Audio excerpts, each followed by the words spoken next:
para peserta kursus kitab suci yang terkasih, dari kursus kitab suci kita ini yang biasa kita lakukan secara tatap muka, sekarang kita lakukan secara online. Dan kursus kitab suci ini diselenggarakan oleh Komisi Kerasulan Kitab Suci Keuskupan Malang. Maka Bapak Ibu yang terkasih, mari kita memulai kursus kita ini dengan berdoa terlebih dahulu. Dalam nama Bapa dan Putra dan Roh Kudus, amin. Datanglah ya Roh Kudus, penuhilah hati umat-Mu dan nyalakanlah di dalamnya api cinta-Mu. Utuslah Roh-Mu, maka semuanya akan dijadikan lagi, dan Engkau akan membaharui seluruh muka bumi. Marilah berdoa. Ya Allah, Engkau yang mengajar hati umat-Mu dengan penerangan Roh Kudus, berilah kami dengan pengantaran Roh Kudus kebijaksanaan yang sejati, serta karunia selalu merasa gembira atas penghiburannya oleh Kristus Tuhan kami. Amin. Dalam nama Bapa dan Putra dan Roh Kudus. Amin. Bapak Ibu, saudara-saudari yang terkasih, tentu sebelum kita membahas kitab suci lebih jauh dan teristimewa pembahasan kita kali ini tentang Yesus Kristus yang bangkit dengan mulia, bagian dari kisah sengsara, kita tentu memohon Roh Kudus mendampingi kita. Kita tidak mungkin bisa mengerti kitab suci dengan tepat tanpa bimbingan Roh Kudus. Dan Bapak Ibu sekalian, untuk melihat bagaimana Injil berbicara tentang kebangkitan Kristus, kita akan terlebih dahulu memusatkan seluruh perhatian kita kepada Injil Markus. Mengapa Injil Markus? Karena Injil Markus adalah Injil yang tertua dari keempat Injil. Bapak Ibu, kita melihat di dalam slide kita yang pertama dengan judul Kristus bangkit dengan mulia. Menarik karena kita perlu mengenal siapakah Tuhan yang kita imani. Selama ini kita memang berbicara tentang Yesus di dalam Injil yang mengajar, yang melakukan mujizat dengan menyembuhkan orang sakit, bahkan menghidupkan orang yang meninggal. Sekarang peristiwanya justru terjadi pada pribadi Yesus sendiri. Kristus sendiri bangkit dengan mulia. Maka lewat Injil Markus kita mau mencoba mengerti dan memahami bagaimana Markus mau menggambarkan kebangkitan Yesus ini sendiri. Sehingga di slide yang berikutnya kita bisa melihat gagasan besar dari Injil Markus. Injil Markus adalah Injil yang terpendek. Tetapi meskipun dia adalah Injil yang terpendek, dia boleh dikatakan Injil yang paling lengkap tentang seluruh kehidupan Yesus. Markus mengajak kita semua, pembacanya dan juga pendengarnya, untuk mendalami tindakan Yesus yang luar biasa. Dan dalam proses mendalami dan memahami tindakan Yesus yang luar biasa ini, kita menemukan sesuatu yang istimewa. Semua penggalian untuk menemukan yang istimewa ini mengarahkan kita kepada satu hal, yaitu sebagaimana ditunjukkan oleh Markus sendiri, Yesus yang diberi gelar Kristus dan dia disebut sebagai anak Allah. Sehingga kalau kita melihat dari PowerPoint kita, Markus diberi simbol singa yang mengaum. Dan gambaran singa ini mengingatkan kita akan gambaran dari Yesaya sendiri yang mengatakan Yesus sebagai singa dari Yehuda. Menarik sekali, singa digambarkan berada di padang gurun yang mengaum-ngaum, tetapi diterapkan pada gambaran Yesus sebagai anak domba Allah. Nah, dalam Injil Markus mau menunjukkan gagasan utamanya. Mari kita lihat di Markus bab 1 ayat 1. Injil Markus dimulai dengan bahasa demikian. Inilah permulaan Injil tentang Yesus Kristus, anak Allah. Di dalam kalimat yang singkat ini, Markus mau menampilkan identitas Yesus.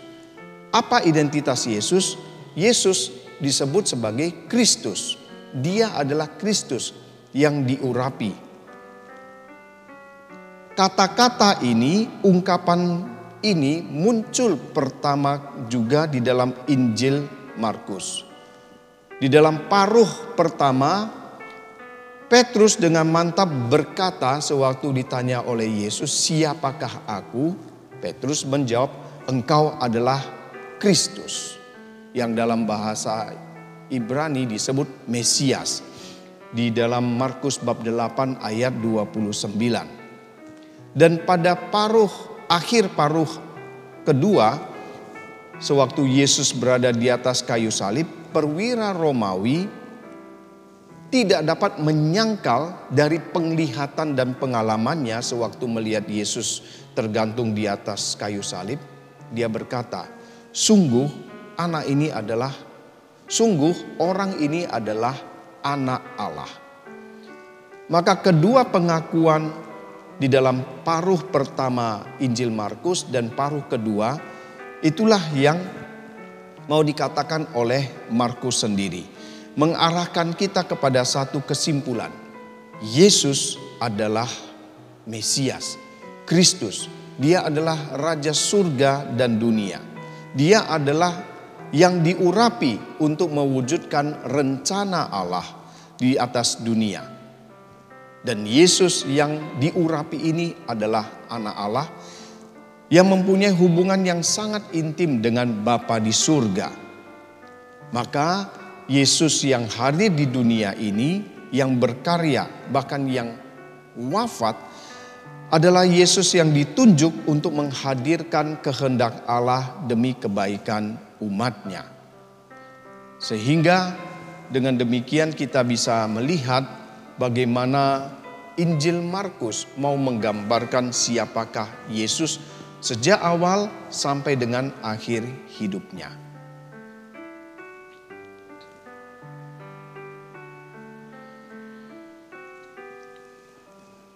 Apa yang mau dikatakan dengan dua ungkapan tentang Yesus ini? Yang pertama, dia adalah Kristus yang artinya terurapi.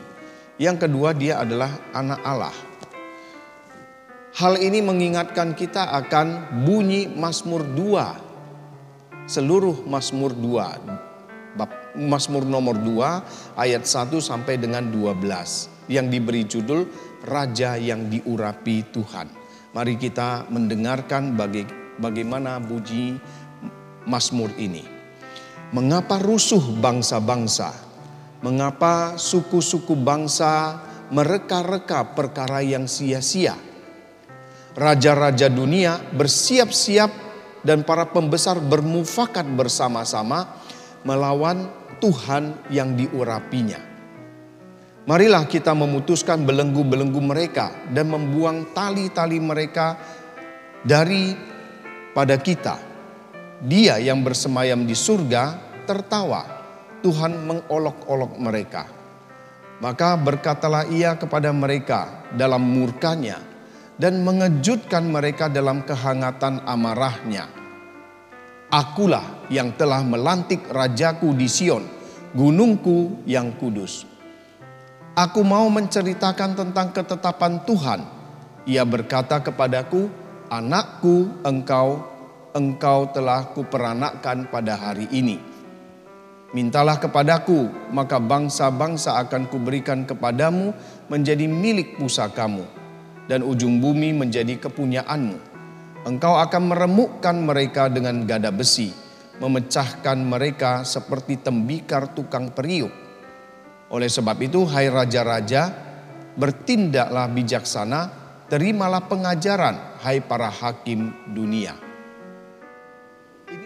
Gambaran tentang yang terurapi, anak Allah dan penolakan dunia terhadap Dia dapat ditemukan juga di dalam Mazmur 2 ayat 1 sampai dengan 12. Barangkali lewat Mazmur ini kita bisa memahami apa yang mau dikatakan oleh Markus tentang Mesias yang digambarkan oleh Dia sendiri.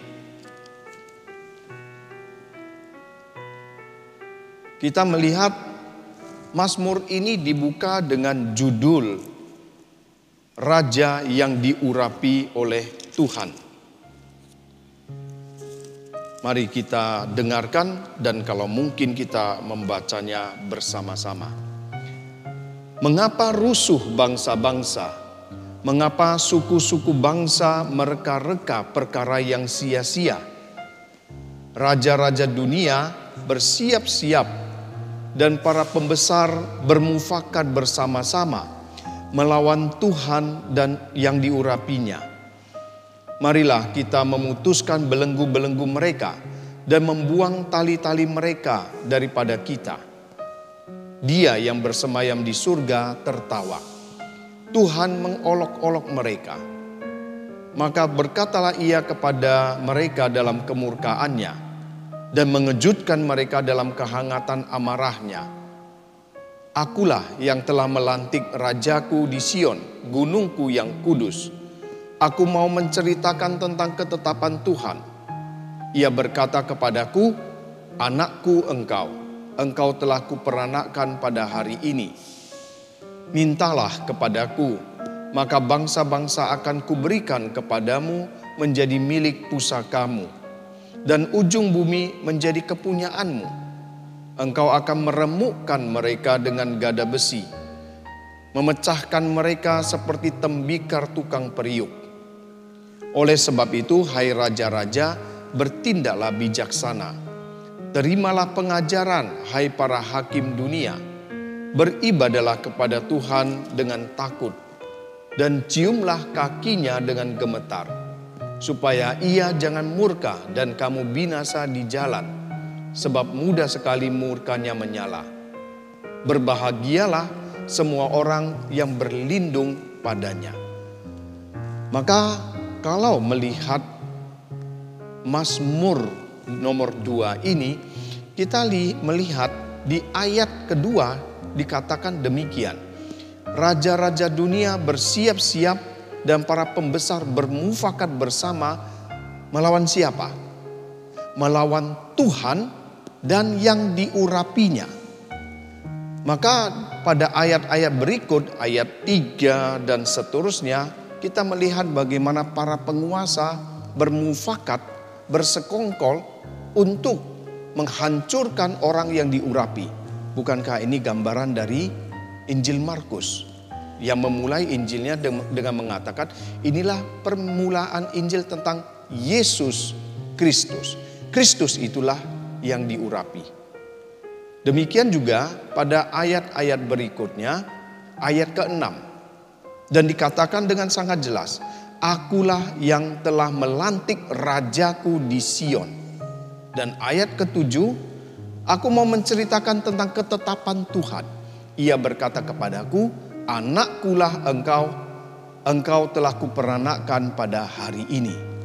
Bukankah ini bagian kedua dari gagasan Markus yang mengatakan Yesus yang diurapi, Yesus Kristus, Dia itu adalah anak Allah. Begitu juga kita melihat dalam ayat-ayat selanjutnya dan dikatakan di ayat terakhir, ayat 12, supaya Ia jangan murka dan kamu binasa di jalan, sebab mudah sekali murkanya menyala. Berbahagialah semua orang yang berlindung kepadanya. Maka dengan demikian kita melihat di slide 8 ini Markus mau menunjukkan dan menampakkan bahwa Yesus yang diurapi sebagai raja, dia adalah raja. Bagaimana caranya Markus menunjukkan hal ini? Kita melihat di dalam Injil Markus yang terakhir, yaitu Injil Markus bab 16.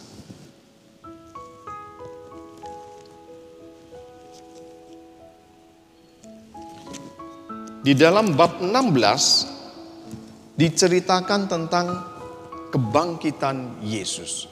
Hanya dalam Markus 16 ayat 1 dikatakan bahwa beberapa wanita pergi ke kubur untuk meminyaki Yesus.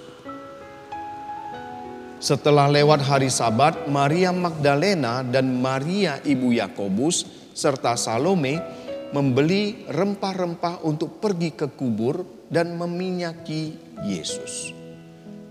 Menarik ya, karena kita melihat dalam catatan Markus sebelumnya dikatakan begini. Yesus sudah diminyaki atau diurapi sewaktu dia berada di Betania. Sewaktu Yesus diundang makan bersama Simon si kusta. Seorang wanita mencurahkan minyak narwastu yang mahal senilai 300 dinar di kepala Yesus. Dikatakan sebagai persiapan penguburannya. Maka dalam Markus 14 ayat 8, Yesus sudah diurapi, sudah diminyaki. Dan menarik dikatakan 3 orang wanita ke kubur Yesus untuk meminyaki Yesus. Sementara di Injil lain dikatakan, misalnya kita melihat di Injil Matius bab 28 ayat 1, dikatakan mereka pergi ke kubur. Selesai. Atau di Lukas bab 24 ayat 1, mereka membawa rempah. Tetapi dalam Lukas tidak dikatakan untuk apa membawa rempah. Apakah bermaksud meminyaki Yesus, mengurapi Yesus? Tidak dikatakan. Demikian juga kita boleh menambahkan dalam Injil Yohanes bab 20 ayat 1. Mereka pagi-pagi datang dan melihat batu sudah diambil dari kubur. Maka boleh dikatakan Markus menampakkan keunikannya dengan mengatakan wanita-wanita datang ke kubur untuk meminyaki Yesus. Kita lihat pada ayat berikutnya disebutkan setelah lewat hari Sabat. Dan di ayat 2 dikatakan pada pagi-pagi benar pada hari pertama minggu itu, setelah matahari terbit, pergilah mereka ke kubur. Penyebutan waktu pada Markus sangat spesifik dan berbeda dengan ketiga Injil lainnya. Lebih-lebih dengan Injil sinoptik yang lain, Matius dan Lukas. Penyebutan hari bagi Markus mau menggambarkan sesuatu yang lain. Sesudah lewat hari Sabat. Artinya hari yang pertama dalam pekan, yaitu hari pertama dalam penciptaan.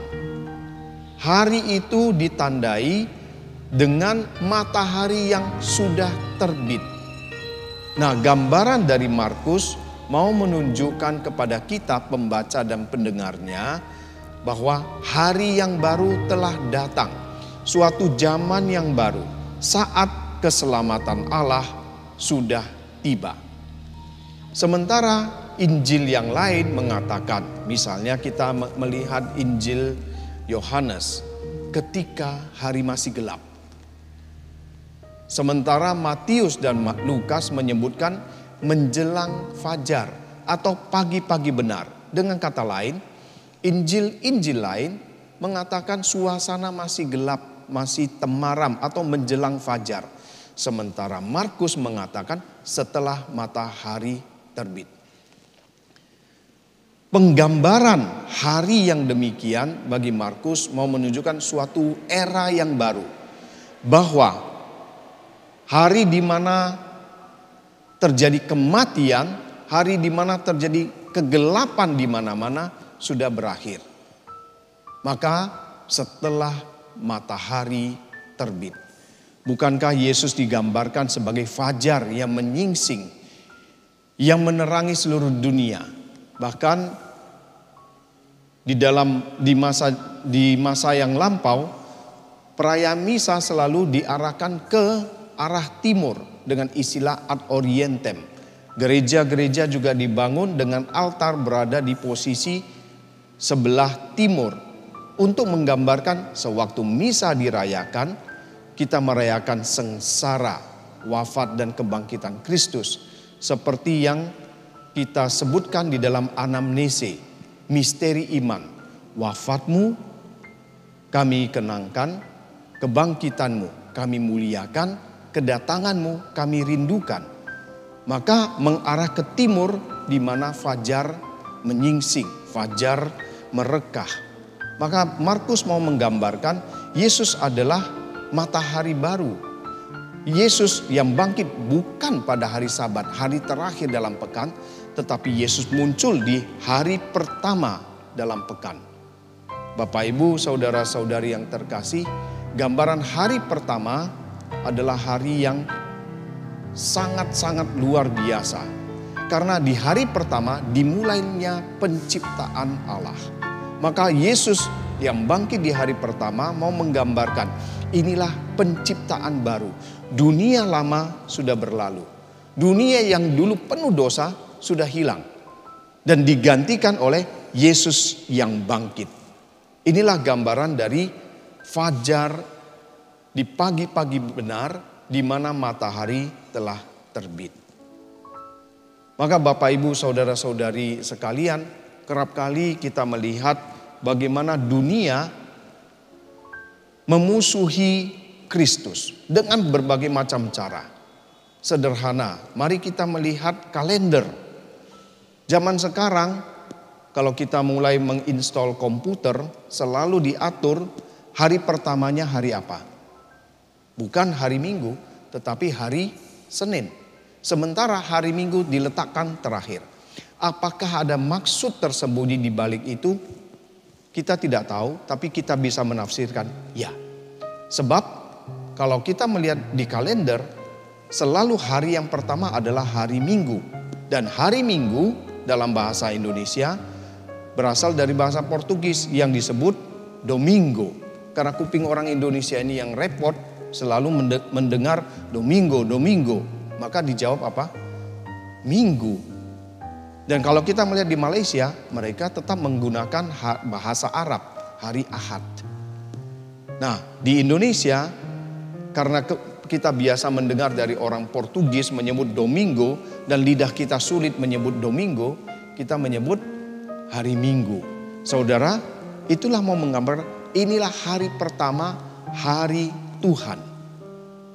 Sehingga ya kita boleh sedikit berkelakar, mereka yang percaya dan mengamini kebangkitan Kristus, yang hidup di dalam iman akan kebangkitan, menyebut hari itu adalah hari Tuhan.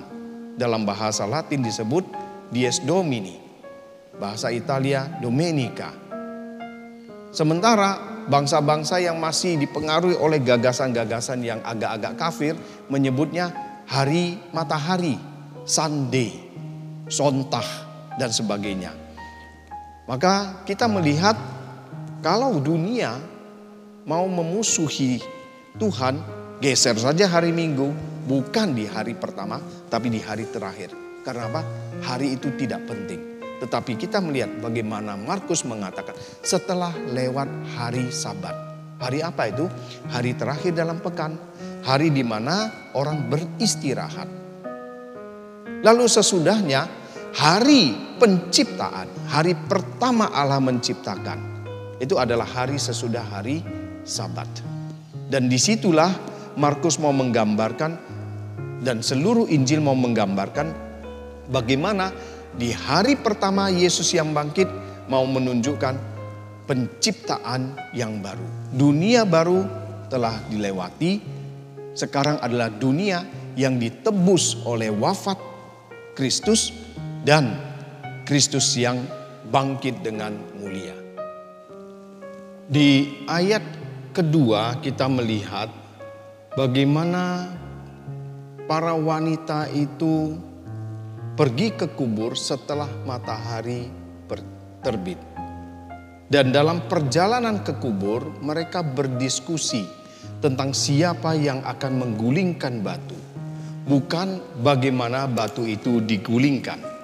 Disinilah para wanita itu menyadari ketidakmampuan mereka. Barangkali di kubur itu ada penjaga yang lain. Tetapi mereka menyadari bahwa mereka membutuhkan bantuan. Apa yang hendak mereka dikerjakan itu sesuatu yang baik.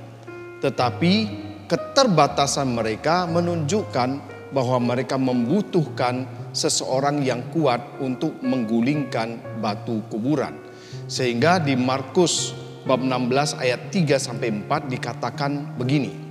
Mereka berkata seorang kepada yang lain, siapa yang akan menggulingkan batu itu bagi kita dari pintu kubur?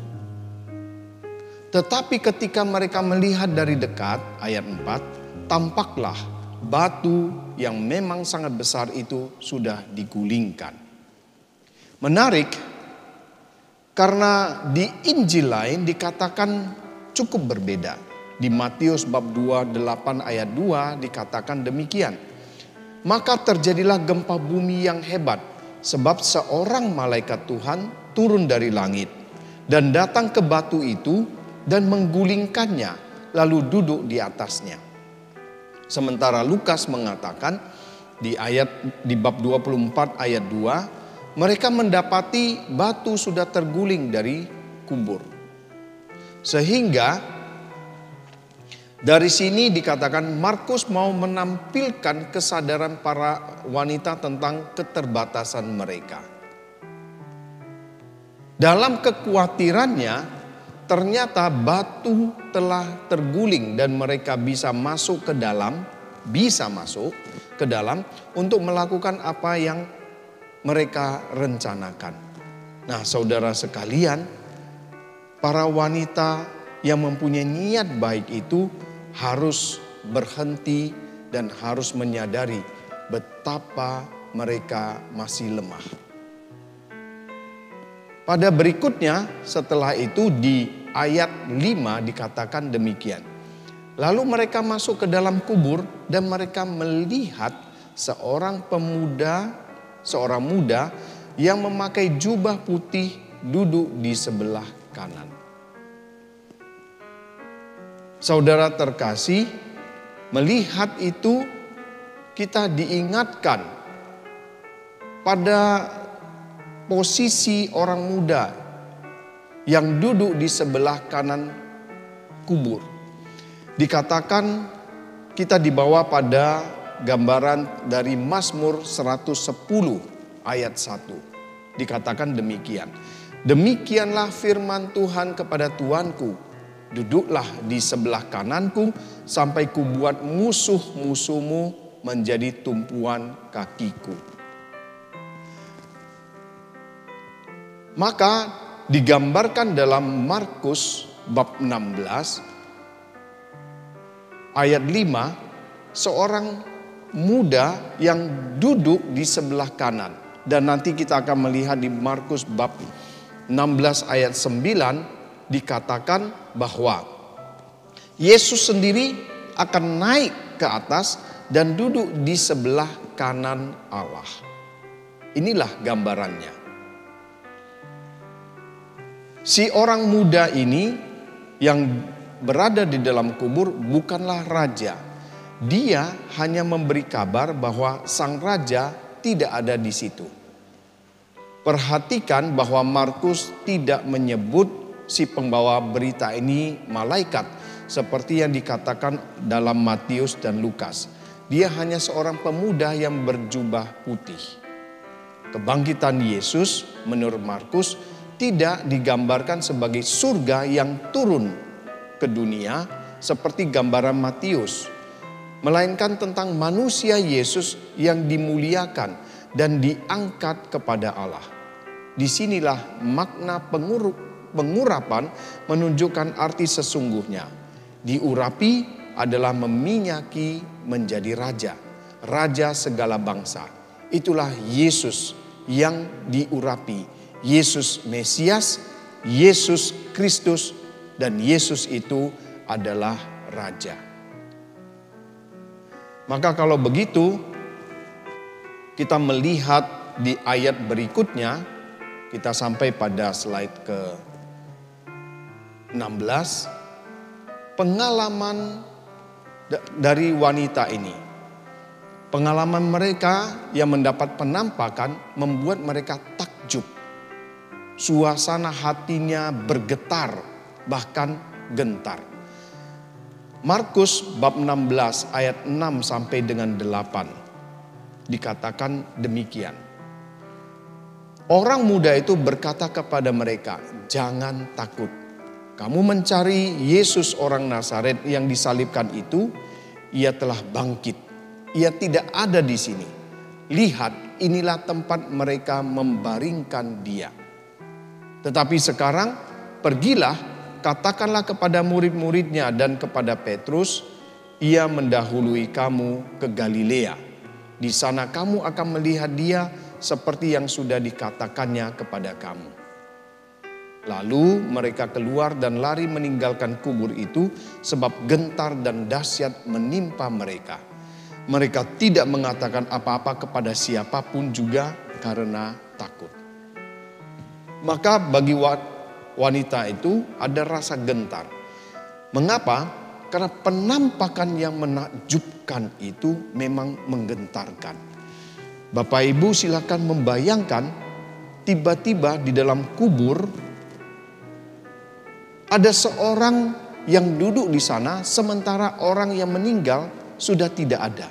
Ada apa? Maka wajar sekali para wanita ini merasa takut. Tetapi justru di dalam ketakutan ini, orang muda ini berkata kepada mereka, "Jangan takut." Sehingga kita bisa mengatakan dalam setiap penampakan, terutama penampakan pada peristiwa kebangkitan, selalu dikatakan demikian, "Jangan takut," atau "Damai sejahtera bagi kamu." Bapak Ibu Saudara sekalian, inilah dia. Ungkapan damai sejahtera bagi kamu adalah lawan dari kata takut itu. Iman tidak membutuhkan bukti. Barang siapa membutuhkan iman, dia cukup melihat tanda. Bila ada tanda, maka tanda sudah menyatakan terjadi sesuatu yang istimewa. Tanda tidak menjadi apa-apa dan tidak mengatakan apa-apa bila orang tidak memiliki iman. Sehingga kubur kosong adalah tanda bahwa Yesus telah meniadakan kuasa kematian atas manusia. Si orang muda yang di dalam kubur tidak mengundang para wanita untuk masuk dan melihat ke dalam kubur. Mereka memang diundang untuk masuk, tetapi untuk mendengarkan pesan. Kubur kosong tidak bisa membuktikan bahwa ada kebangkitan, tetapi kubur kosong adalah tanda. Orang muda itu tidak bermaksud membuktikan bahwa kubur telah kosong. Justru dia mengarahkan perhatian ketiga wanita yang datang ke kubur Yesus itu dari kubur ke masa depan. Apa masa depannya? Pergilah ke Galilea. Iman Kristiani itu terletak pada pewartaan. Sehingga kepada ketiga wanita ini dikatakan, katakanlah kepada murid-murid Yesus yang lain. Disinilah kita melihat Markus menunjukkan dengan sangat indah, kubur kosong bukan bukti kebangkitan, melainkan sebagai suatu tanda.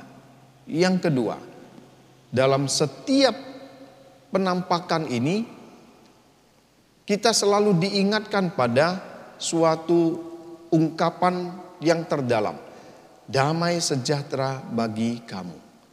Sehingga barang siapa percaya dan menerima Yesus, dia mengalami damai sejahtera. Pada slide berikutnya kita melihat poin yang ketiga, adanya penampakan-penampakan selanjutnya. Menarik karena pandangan banyak ahli, Injil Markus pendek berakhir pada ayat ke-8. Sementara Injil Markus panjang berakhir pada ayat 19. Mengapa dibuat perbedaan ini? Karena disebutkan pada ayat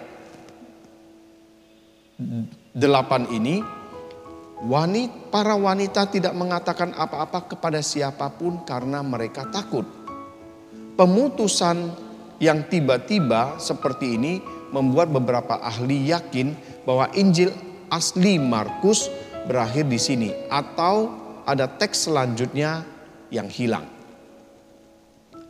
Nah, ayat-ayat selanjutnya memang tidak ditemukan dalam terjemahan bahasa Yunani yang tertua.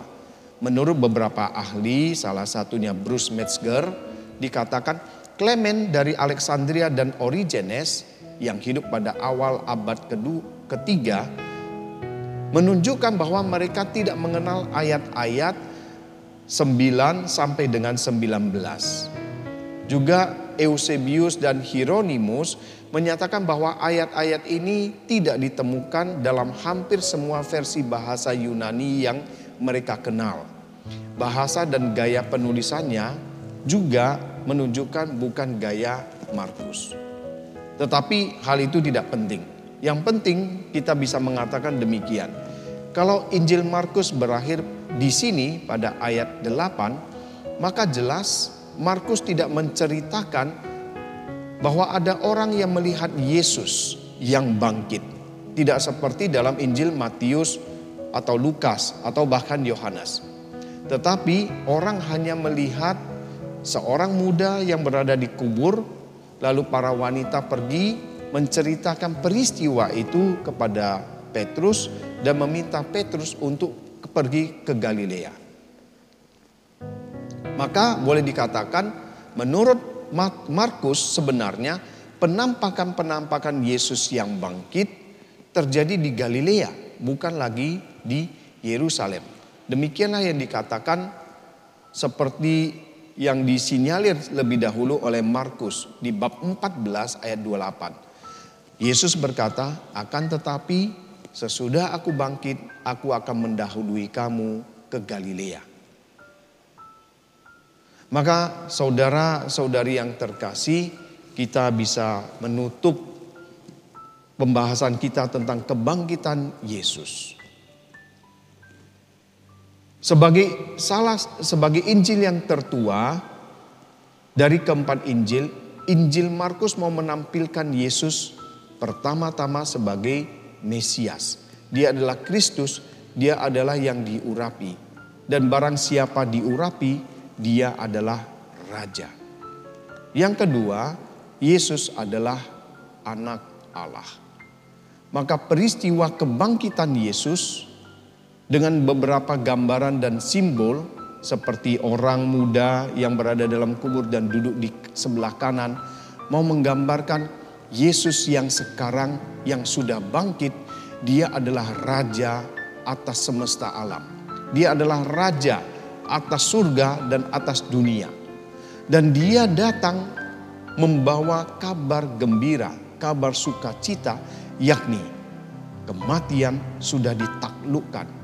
Dia adalah Tuhan yang mengalahkan kebinasaan, kematian. Dia adalah Tuhan yang memberikan harapan kepada manusia.